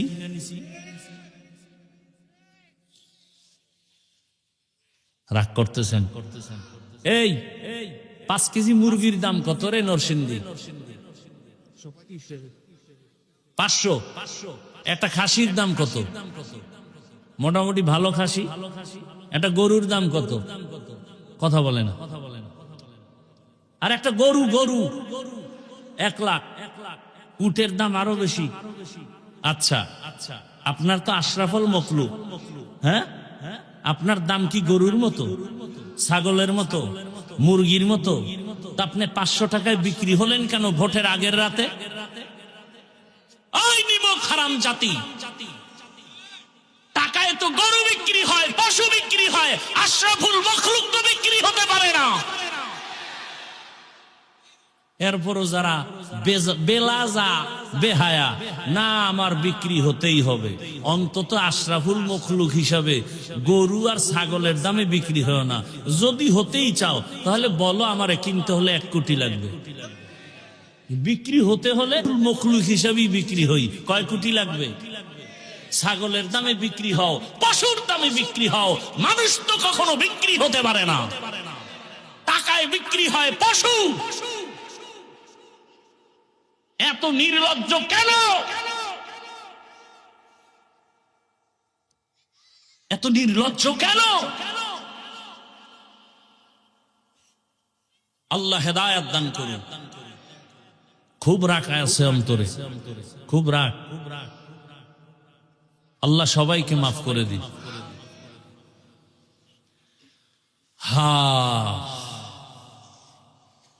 এই বয়ানগুলো ওই দিন কাজে লাগবে যেই দিন পরিবেশ ভালোর মধ্যে ঢুকবেন। বাসে লেখা আছে ধূমপান নিষেধ, আছে না নাই? কেউ করে? করে না? ড্রাইভার ও রিটার্নে, হেল্পার ও কন্ট্রাক্টরে টাকা না থাকলে ধার করে টানে, আমি বাধা দিলে ধোঁয়াটা আমারে মারে। আর আমার বাবার টাকায় পায়খানা খাই, তোমার কি? মসজিদে লেখা আছে ধূমপান নিষেধ, আছে? কেউ করে? এর নাম পরিবেশ। বাসে লেখার পরেও করে, ওখানের পরিবেশ কিনা? এটাকে বাংলায় বলে সৎসঙ্গে অসৎসঙ্গে সোহবতে সালেহ তোরা সালেহ কুনাব সোহবতে তালে তোরা তালে কুনাতে জমানা সোহবতে বা আউলিয়া বেহতরাজ সদ সালা তাআত বেরিয়া। এবার মোনাজাত দিয়ে দিলে তো হয়। কেন এতক্ষণ কি ফাও আলাপ করছি? হ্যাঁ, তা আর একটু বসবেন, আল্লাহ সবাইকে কবুল করেন। সৎসঙ্গে অসৎসঙ্গে ভালো করে মনে রাখবেন, আল্লাহ তাআলা বলেন, ও মুমিন আমাকে ভয় কর। বারবার আল্লাহ বলেন আমাকে ভয় করো, ভয় করো, ভয় করো। কোরআনের শুরুতেও বলেন হুদাল্লিল মুত্তাকিন, কোরআনের শেষেও বলেন ওয়াত্তাকু ইয়াওমান তুরজাউনা ফীহি ইলাল্লাহ। এমনকি আপনার আমার রাসূল যার কোনো গুনাহ নাই, কেমন রহমতের নবী আমার, যেই নবীর কোনো গুনাহ নাই, এরে আল্লাহর গোলাম, মুসা নবী আল্লাহর বন্ধু, ঈসা নবী আল্লাহর বন্ধু, ইব্রাহিম আল্লাহর বন্ধু, সব নবী রাসূল আমার আল্লাহ তাআলার বন্ধু। আপনার আমার নবীও আল্লাহর বন্ধু। ব্যবধানটা কোথায়? সব নবী রাসূল আমার আল্লাহ তাআলার আশিক, আর আমার আল্লাহ একা হলেন শুধু মুহাম্মদের আশিক। ইমামুল আউয়ালিনাল আখিরিন বহরে সাদকা রাহমাতাল লিল আলামিন সাইয়্যিদুল কাউনাইন খাতমুল মুরসালিন আখির আমদ বুদে ফখরুল আউয়ালি। ভাইরা আমার, আল্লাহ বলেন আমাকে ভয় করো। যে নবীর কোনো গুনাহ নাই সেই নবীকেও আমার আল্লাহ বলেন, নবী আপনি আমাকে ভয় করেন। ইয়া আইয়ুহান নাবিয়্যুত্তাকিল্লাহ ওয়ালা তুতিইল কাফিরিনা ওয়াল মুনাফিকিন।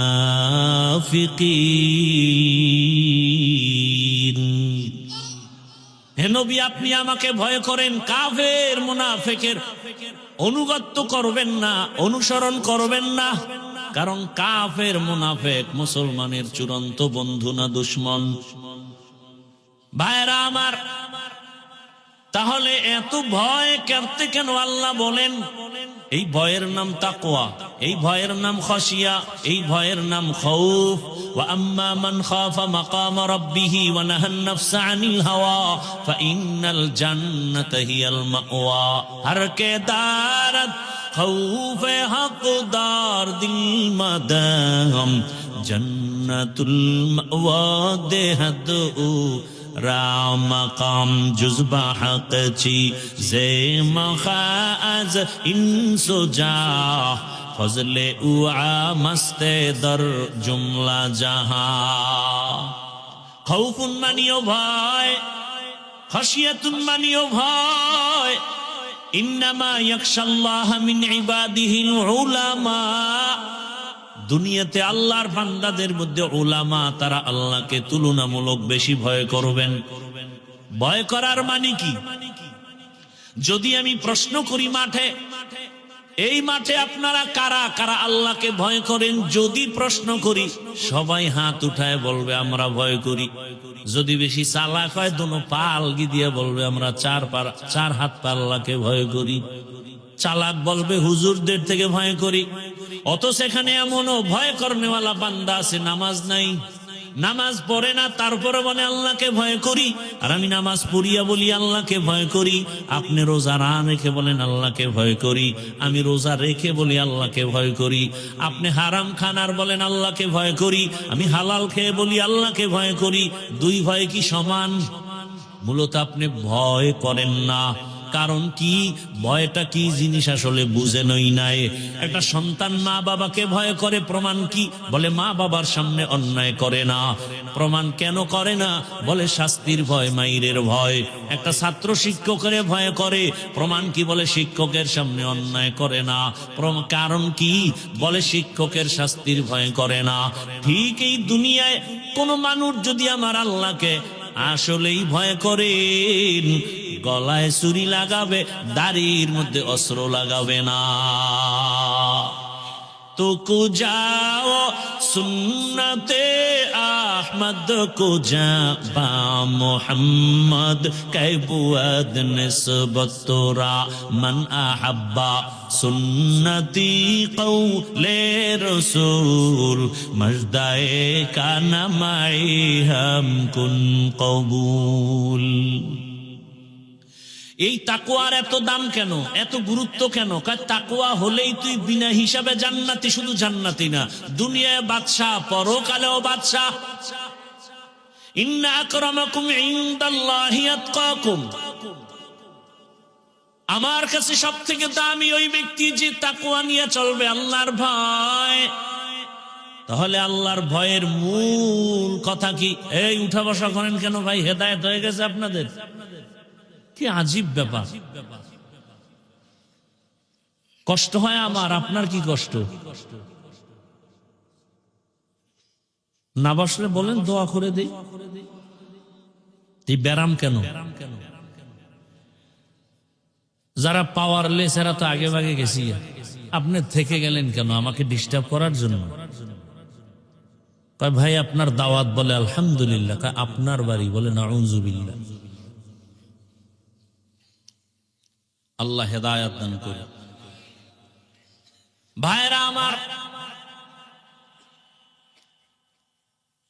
তাকওয়াওয়ালাদেরকে আল্লাহ পাক রব্বুল আলামিন দুনিয়াতেও সম্মানিত করেন, আখিরাতেও সম্মানিত করবেন। আর এই তাকওয়া, এই আল্লাহর ভয়টা নিজে নিজে অর্জন করা যাবে না, ঘুমের মধ্যেও পাওয়া যাবে না। আল্লাহর এই ভয় বা তাকওয়া যদি অর্জন করতে চাও, قال النبي صلى الله عليه وآله وسلم لكل شيء معدنون معدن التقوى قلوب العارفين। ভালো ভালো জিনিস রাখার গোডাউন আছে, ফ্যাক্টরি আছে। তাকওয়ার গোডাউন হলো আল্লাহর ওলিদের কলব, আল্লাহ ওয়ালাদের দিল বা কলব হলো তাকওয়ার গোডাউন। তাদের সাথে লাইন লাগাও, সংযোগ লাগায় দাও, মেলার মতো মিলে যাও। এই পরিমাণ মিলো যে তাদের রঙে তুমি রঙিন হয়ে যাও। খালিতুহুম লিতাকুনু মিসলাহুম। এমন ভাবে তুমি আল্লাহ ওয়ালাদের সাথে মিলো যে তার রঙে তুমি রঙিন হয়ে যাও। এমন রঙিন হও, রাস্তা দিয়া আশরাফ আলী থানবী হাঁটেন, পাশে খলিফা আজিজুল হাসানও হাঁটেন। চিনা যায় না কে আশরাফ আলী, কে আজিজুল হাসান, কারণ দোনোজনার টুপি এক, পোশাক এক। আল্লাহর মোহাব্বতের রাস্তায় দোনোজনে এমন ভাবে মিলো, মেলার মতো যদি মিলতে পারো, তোমার ভেতরে তাকওয়া চলে আসবে। নেক নজরটা যদি লেগে যায়, কারণ আল্লাহওয়ালাদের নজরের মধ্যেও পাওয়ার, আল্লাহওয়ালাদের চাহনির মধ্যে পাওয়ার। আল্লাহ তাআলার নবী বলেন, ক্বালান নবী সাল্লাল্লাহু আলাইহি ওয়া আলিহি ওয়াসাল্লাম, ইত্তাকু ফিরাসাতাল মুমিন ফাইন্নাহু ইয়ানজুরু বিনূরিল্লাহ। আল্লাহর ওলি যারা আরিফিন, এদের কলবের পাওয়ার বড় কঠিন, এদের নজরে পাওয়ার লাগানো। তোমরা যা দেখো না তারা তা অনেক কিছু দেখেন। তুমি দেখো না কেন, তিনি দেখেন কেন? বলে নিজের চামড়ার চোখে দেখেন না, আল্লাহর দেওয়া নূরের আলো দিয়ে তারা দেখেন। আউলিয়ারা কারে ওকবা ইখতিয়ার, জাহেলারা কারে দুনিয়া ইখতিয়ার। আল্লাহওয়ালা রাতারাতি হওয়া যায় না। এরা তাকওয়ার উপরে মুজাহাদা করেন, মুরাকাবা করেন, এত পরিমাণ প্রচেষ্টা চালান। আল্লাহকে পাওয়ার জন্য রাত নাই দিন নাই ঘুম নাই। খানা খাইতে গেল আমার আল্লাহর মোহাব্বত, খায় খায় লোকমা দেয়, আবার নিঃশ্বাস ছাড়ে, মনে হয় যেন বাড়ি পাইছি, গাড়ি পাইছি, স্ত্রী পাইলাম, সন্তান পাইলাম, টাকা পয়সা পাইলাম, কিন্তু যে আমারে বাড়ির মালিক বানাইছেন, টাকার মালিক বানাইছেন, তারে এখনো পাইলাম না। ওই মালিকের তো এখনো পাই নাই। ছেলেরে পাইলাম, মেয়ে পাইলাম, টাকা পয়সা সব, ক্ষমতাও পাইলাম, সম্মানের চেয়ার পাইলাম, কিন্তু আমার এই সম্মানের চেয়ারে কে বসাইছেন? ওই মালিকের এখনো চিনলাম না। ওই মালিক আমার কত সুন্দর। বান্দা ভাবতে ভাবতে ভাবতে ভাবতে এমন একটা হালাত তৈরি হয়, তেরা আয়না আলো মে রঙ্গ বু হে, তেরা আয়না আলো মে রঙ্গ বু হে, जिधर दिखता हो उधर तू ही तू है। আল্লাহর মোহাব্বতের বান্দা। দুনিয়ার সবাই তো যেই জিনিস চায় ওই জিনিসের পেছনে দৌড়ায়। মূলত দুনিয়ার সবাই পাগলের মতো দৌড়ায়। কেউ টাকার পেছনে পাগল হয়ে দৌড়ায়। কেন বলে টাকার পাগল? কেউ ক্ষমতার পেছনে দৌড়ায়, এত দৌড়ায়, খানার মধ্যেও মন নাই। ক্ষমতা কারণে ক্ষমতার পাগল।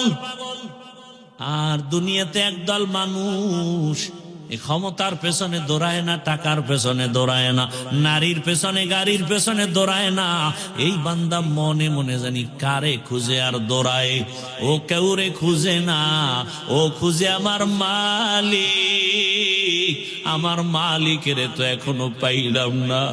এত সুন্দর চেহারা যিনি আমারে বানাইছে, আবার আপনার বানানো চেহারাটা এত সুন্দর, বানানেওয়ালা তিনি না জানি আরো কত সুন্দর। আরে আমার একটা কণ্ঠ দান করেছেন এত সুন্দর, যিনি কণ্ঠ দান করেছেন তিনি না জানি আরো কত সুন্দর। বান্দা এগুলো ভাবে আর মনে মনে তালাশ করে। ওই আসল সুন্দর মালিকের যদি পাইতাম। আসমান এত সুন্দর, বানানেওয়ালা মালিক জানি আরো কত সুন্দর। জমিনটা এত সুন্দর, বানানেওয়ালা মালিক জানি আরো কত সুন্দর। ওরে আল্লাহর আশেক যারা, মালিকের পাগল যারা, ওরা খানা খায় ঠিক কিন্তু মনটা মালিকের দিকেই ব্যাকুল হয়ে থাকে। ওরা ঘুমায় ঠিক কিন্তু ঘুমের মাঝেও মালিকের ব্যাকুল পারা হয়ে থাকে। ওরা খানা খায় কিন্তু মনের ভিতরে আগুন জ্বলে, আমার মালিক, আমার আল্লাহকে কখন আমি পাই। দুনিয়ার সব পেয়েছি কিন্তু এখন আমি আমার মালিক রে এখনো পেলাম না। ওরে টাকাও থাকবে না। আজ আমি যেই টাকার পেছনে দৌড়াই, গাড়ির পেছনে দৌড়াই, বাড়ির পেছনে দৌড়াই, এগুলো একদিন শেষ হয়ে যাবে। কত বাড়িওয়ালা বাড়ি রেখে জঙ্গলে দৌড়ায়, কত টাকাওয়ালা টাকা রেখে এখন ফকির হয়ে গেল। কতজনে মা বাবা আপনজন, অনেকে মা বাবা হারায় ফেললো। যে কেউ সন্তানের পাগল, হঠাৎ সন্তান ওই ভূমিকম্পে মরে গেল, কিন্তু ওগুলোর পিছনে দৌড়ায় কি লাভ? এখনো খালি, এক সময় হয়ে যাবে খালি। কিন্তু আসল মালিকের যদি আপন বানাইতে পারো, আমার আল্লাহ বলবেন বান্দা এক সময় তোর আপন ছিলাম, এখনো আপন। আয় বান্দা, তুই কবরে যখন আসবি, আমি মাওলা তোর কবরকে জান্নাত বানায় দিব। তুই যদি এখন এই দুনিয়ার রং তামাশায় পড়িয়া আমি আল্লাহকে ভুলিয়া না যাও, কঠিন কবরে জাহান্নামের আগুন, ওই কঠিন সময়ও আমি আল্লাহ তোমাকে বলবো না। কিয়ামতের ময়দানে মানুষগুলো সব উলঙ্গ দাঁড়াবে, এমন হালাত হবে, নারীরাও উলঙ্গ, পুরুষেরাও উলঙ্গ, এমন কঠিন হালাত। সূর্যটা নিচে এসে এমন তাপ দেওয়া শুরু করবে, মাটির জমিনটা তামা হয়ে যাবে। জাহান্নামের চিৎকারের আওয়াজ, এমন কঠিন আওয়াজ, হাসরের ময়দানটা থরথর করে কেঁপে উঠবে। এমন অবস্থা হবে, আমার আল্লাহ রাগান্বিত আওয়াজ দিবেন আর বলবেন, লিমানিল মুলকুল ইয়াউম লিল্লাহিল ওয়াহিদিল কাহ্হার। এমন এক অবস্থা হবে হাসরের মাঠে, রহমতের নবী কান্না করেন ওই হাসরের মাঠে। এই পরিস্থিতিতে নবীদের কোনো গুনাহ নাই, তারাও কান্নায় বিভোর হয়ে যাবেন। আদম নবী কাঁদবেন, ও আল্লাহ আবার উপায় কি হবে আজ। মূসা নবী কাঁদবেন, আবার উপায় কি। ঈসা নবী কাঁদবেন, আমার উপায় কি। ইব্রাহিম নবী কাঁদবেন, আমার উপায় কি। ও নরসিংদীর বাবারা, নবীরা যদি কাঁদেন, তোমার আমার কি উপায় হবে। ওরে তোমার আমার তো কোনো আমল নাই, নামাজ নাই, রোজা নাই, তেলাওয়াত নাই, জিকির নাই। যতটুকু নামাজ পড়ি সে নামাজের ভেতরে খুশু খুজু নাই। ওরে আমি যদি এই অবস্থায় আমার মালিকের দরবারে দাঁড়াই, আমার মাওলা আর বরদাস্ত করবেন না। আমার আল্লাহ আবার রাগান্বিত হয়ে বলবেন, ওয়ামতাজুল ইয়াউমা আইয়ুহাল মুজরিমুন, এ গুনাহগারেরা, নেককারদের থেকে আলাদা হইয়া যা। আজকে আমি নেককারদেরকে আরশে আজিমের নিচে ছায়া দিয়া বসাবো। আমি ওদেরকে জান্নাতের মেহমান খানায় নিয়ে যাব। আর যারা গুনাহগার বেনামাজির দল, আমি আল্লাহ পাক তোদের বাম হাতে আমলনামা দিয়া জাহান্নামের দিকে পাঠাবো। আমার আল্লাহ পাক যাদের বাম হাতে আমলনামা দিবেন, এদের হালাত এমন হবে, আল্লাহ বলবে ওদের বাম হাতটা সোজা ভাবে হবে না, বুকের মাঝে ছিদ্র করে ফেল। ছিদ্র করিয়া বাম হাতটা ঢুকাইয়া পিঠের থেকে বের করে দাও। পিঠের থেকে বের করিয়া পিছনের হাতে যখন আমলনামা দিবেন, আল্লাহ বলবেন, ইকরা কিতাবাকা কাফা বিনাফসিকাল ইয়াউমা আলাইকা হাসিবা। ও আল্লাহর বান্দারা, আজকে আমার এত সম্মান, দুইটা চক্ষু বন্ধ করে ফিকির করো রে বাবা। আজকে আমার ডানে কত মোহাব্বতের মানুষ, বামে সামনে পেছনে অভাব নাই। কিন্তু বাবা একদিন তো আমার এই সব সারিয়া বিদায় হয়ে যেতে হবে। আজরাইল যেদিন আমার মাওলার অর্ডারে এসে হাজির হয়ে যাবে, আমার গায়ের জামাটা প্লেট দিয়া কেটে কেটে রেখে দিবে। আমার হাতের ঘড়ি আর একজনের হাতে চলে যাবে রে বাবা। আমার আপন বন্ধুটা মোবাইল নাম্বারটা কেটে ফেলবে। আমার আপন জনেরা কাঁদবে, আর বাবা বলবে, তাড়াতাড়ি কাফন কিনে নিয়ে আসো। ইমাম সাহেবকে বলবে, জানাজা না দিয়া যাইও না, আমার সন্তান দুনিয়াতে বাঁচিয়া নাই। ও আমার কলিজার যুবক বাবারা, দুনিয়াতে তো রং তামাশার পেছনে কম ঘুরলা না। মনের মতো পার্কে দৌড়াইলা, মনের আশা পূরণ করিয়া সারা রাত মোবাইলে গুনাহ করলা। ওরে বাবা, তুমি সারাটা জীবন দাড়ি কাটলা, নামাজ ছাড়লা, একবারও চিন্তা করলা না কোনদিন আজরাইল এসে ধরিয়া বসে। ওরে আজরাইল এসে যদি হাজির হয়, মা কান্না করেও ধরে রাখতে পারবে না, বাবা ধরে রাখতে পারবে না। রুহুটা যখন নিয়ে যাবে, মাও কাঁদবে আমারে, আর মা বলে ডাক দেওয়ার কেউ নাই। বাবাও কাঁদবে আমাকে, বাবা বলে ডাক দেওয়ার কেউ নাই। ওরে কেউ কাঁদবে আর বলবে, বাড়ির পেছনে তাড়াতাড়ি বাঁশবাগানে কবর খনন কর। কেউ বলবে, তাড়াতাড়ি গরম পানি কর, মশারি টানা, জীবনের শেষ গোসল দেওয়া হবে।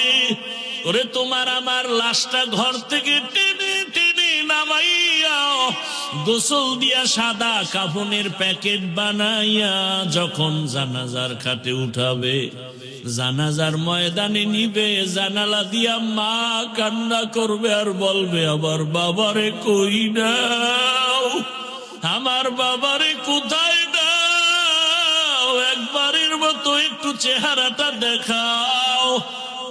শেষবারে আমার বাবার চেহারাটা দেখি। ও যুবক বাবা, একবার মা দেখবে আর দেখা হবে নাই, শেষ। এবার জানাজা পড়াইয়া কবরের দিকে রওনা। কই মা, কই বাবা, কই বন্ধু, কই আমার আপনজন, কেউ নাই। ওই কবরে রাখিয়া পাড়াইয়া পাড়াইয়া মাটি দিয়া যখন সবাই বিদায় হবে, দুইজন ফেরেশতা প্রশ্ন করার জন্য কবরে চলে আসবে। আমার বান্দা যখন নামাজ না নিয়া গুনাহগার হইয়া কবরের বিছানায় যাবে, তখন বান্দা একটা জবাবও দিতে পারবে না। নবী বলেন, তখন ওই গুনাহগার বেনামাজিরা ওরা শুধু আফসুস করবে আর বলবে, হা হা লা আদরি, আফসুস, আমি কিছুই জানি না, কিছুই জানি না। আমার মাওলা তখন রাগ হইয়া কুদরতের আওয়াজ দিয়া বলবে, কবরের ফেরেশতা, এই নাফরমানের দুনিয়াতে আমি কত আদর করেছি, আমার দেওয়া সূর্যের আলো, চাঁদের আলো, পানি বাতাস সব নেয়ামত দিলাম, আমার দেওয়া সব নেয়ামত খাইয়া নামাজ পড়ে নাই, রোজা রাখে নাই, তেলাওয়াত করে নাই, পর্দা করে নাই, আলেম ওলামার কথাও মানে নাই, বিরোধিতা করত। এখন আর ছাড় দেওয়া যাবে না, সুযোগ দেওয়া যাবে না। আল্লাহ বলবে, ফেরেশতা, কবরের সাথে জাহান্নামের সাথে রাস্তা করে দাও। জাহান্নামের আগুন কবরটা ভরিয়া যাবে, কবরের ভেতরে সাপ। আমার আল্লাহ কুদরতের আওয়াজ দিয়া রাগ হয়ে বলবেন, কবরের মাটি, এই নাফরমানকে দুই দিক থেকে জোরে জোরে চাপ দাও। এত জোরে চাপ দিবে পাজরের হাড়গুলো চুরমার হয়ে যাবে। ওরে কবরের চিন্তায় রসুলের সাহাবী ওসমান রাদিয়াল্লাহু আনহু কান্না করলেন আজীবন। আবু বকরের কান্না, ওমরের কান্না, অথচ তাদের কত সুন্দর ইখলাস, তাকওয়া, আমল। আপনার আমার তাকওয়া নাই, ইখলাস নাই, আমল নাই, কান্না নাই। আল্লাহর আদালতে এই অবস্থায় গেলে কি উপায়? ও আমার যুবক বাবারা, বৃদ্ধ বাবাজিরা, পর্দার আড়ালের মা বোনেরা, এখনো সময় আছে। আমার মালিকের ডাক দাও, মন থেকে আমার মালিকের ডাকো আর বলো, হে মালিক, জীবনে তো কম দাড়ি কাটলাম না, নামাজ কম সারলাম না, বেপরদায় আড্ডা কম দিলাম না, সারা রাত মোবাইলে গুনাহ কম করলাম না। আজকে থেকে তওবা করলাম। আমার মতো কত জেনারেল লাইনের মানুষ চাকরি করে, ব্যবসা করে, নামাজ পড়ে, আমার কপাল কেন পুড়িয়া গেল? আজকে থেকে আর গুনাহ করব না। মা বাবার দোয়া নিয়া, শিক্ষকের দোয়া নিয়া, ওলামায়ে কেরামের দোয়া নিয়া, নবীর তরিকা মেনে, আদর্শ মেনে চলবো। ওলামায়ে কেরামের দোয়া নিয়া চলবো, পরামর্শ নিয়া চলবো। আর কোরআন হাদিস ইসলামের বিপক্ষে যাব না। ও আল্লাহর বান্দারা, তওবা করার মতো যদি করতে পারো, আল্লাহ পাক দয়ার দরজা খুলিয়ে দিবেন। যদি তওবার নিয়ত অন্তরে থাকে, মুনাফিকি না থাকে, খাঁটি তওবার নিয়তে দুটো হাত আল্লাহকে দেখায় দাও। আয় আল্লাহ, আমাদের তওবা কবুল করে নেন, হাতগুলো কবুল করে নেন। তওবার উপরে মজবুত হইয়া চলার তৌফিক আমাদের দান করেন, আমিন। আলহামদুলিল্লাহি রাব্বিল আলামিন। والصلاة والسلام على سيد الأنبياء والمرسلين وعلى آله وأصحابه أجمعين يا أرحم الراحمين يا أرحم الراحمين يا أرحم الراحمين رب ارحمهما كما ربياني صغيرا رب ارحمهما كما ربياني صغيرا اللهم إنك عفو كريم اللهم إنك عفو كريم تحب العفو فاعف عنا اللهم إنا نسألك رضاك والجنة ونعوذ بك من سخطك والنار اللهم إنا نعوذ بك من البرص والجنون والجذام وسيء الأسقام اللهم ارحمني بترك المعاصي اللهم ارحمني بترك المعاصي اللهم ارحمني بترك المعاصي اللهم إنا نسألك علما نافعا ورزقا واسعا وشفاء من كل داء ও দয়ার মালিক কুদরতের নজর দিয়া তাকায় দেখে এই গভীর রাত বাড়িওয়ালাদের সব দরজাগুলো বন্ধ মায়ের রুমের দরজা ভাইয়ের রুমের দরজা সবগুলো বন্ধ হয়ে গেছে ও আল্লাহ আপনার রহমতের দরজা খোলা আমরা এই গভীর রাতে আপনার কুদরতের দরজায় হাজির আয় আল্লাহ নফসের ধোকায় গুনাহ করেছি আমার মা বাবা আপনজনেরা কেউ জানে না আমি কত বড় গুনাহগার ও আল্লাহ আপনি তো জানেন আমার মতো গুনাহগার কেউ নাই এই চেয়ারে বসিয়া কথা বলার কোনো যোগ্যতা নাই গুনার কারণে আমার হাত না পাক আমার চোখ না পাক আমার জিহ্বা না পাক আমার অন্তর না পাক ও আল্লাহ এবার লজ্জিত হইয়া তওবার নিয়তে আসছি আপনার কুদরতের দরওয়াজায় আর গুনাহ করব না রে আল্লাহ আর নামাজ ছাড়ব না বেপরদায় চলব না আর দাড়ি কাটব না মা বাবার সাথে বেয়াদবি করব না আর ওস্তাদের সাথে বেয়াদবি করব না ওলামায়ে কেরামের দোয়া পরামর্শ নিয়ে নবীর আদর্শ মেনে চলবো ও আল্লাহ আমাদের গুনাহ মাফ করে দেন তওবা কবুল করে নেন তওবার উপরে মজবুত হয়ে চলার তৌফিক দান করেন ও আল্লাহ এই মাহফিল কবুল করে নেন আয়োজনকারী সহযোগিতাকারী দান সদকাকারীদের কবুল করে নেন মাদ্রাসা কবুল করে নেন মসজিদ কবুল করে নেন আসাতেজায়ে কেরাম তালিবুল ইলমদের কবুল করে নেন মুহিব্বিন মুতাআল্লিকিনদের কবুল করে নেন আয় আল্লাহ সারা দুনিয়াবাসীকে মাফ করে দেন।